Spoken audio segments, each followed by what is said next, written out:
In the glittering world of the 1970s music industry, Paul Simon was already hailed as one of the greatest songwriters of his generation.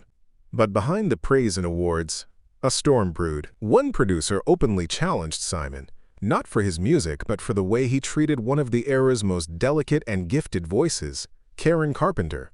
It was a moment that revealed not just the power struggles within the industry, but also how words could change the course of a fragile artist's life.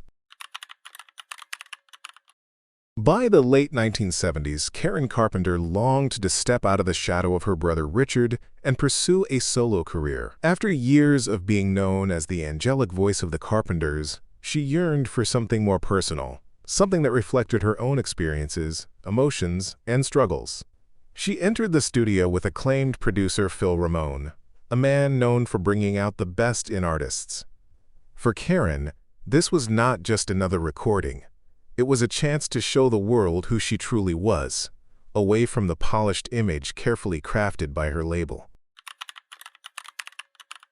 Not everyone believed in Karen's vision. When Paul Simon, already an icon in the world of songwriting, was played some of the tracks, his response was far from supportive. Instead of encouragement, Simon reportedly gave a harsh verdict. He called the material awful and dismissed Karen's artistic choices.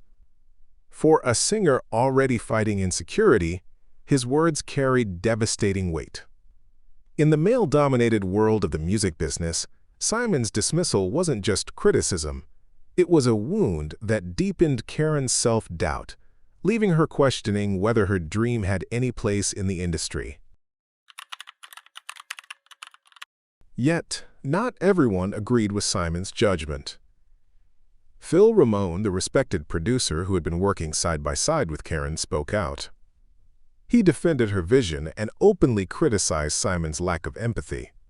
To Ramone, Karen's solo project was not a collection of weak songs, but a raw and personal statement, stripped of the commercial polish that the Carpenters were known for. He believed Simon's dismissal wasn't just unkind, it was destructive, ignoring the courage it took for Karen to step out of her comfort zone. Ramone's defense highlighted a rare moment when an industry veteran stood up for an artist's humanity over the politics of reputation. Despite Ramone's support, the project was shelved. Executives at A&M Records hesitated, uncertain about how the album would be received. For years, the tapes sat locked away, hidden from the world. It wasn't until 1996, long after Karen's tragic death, that her solo work was finally released to the public.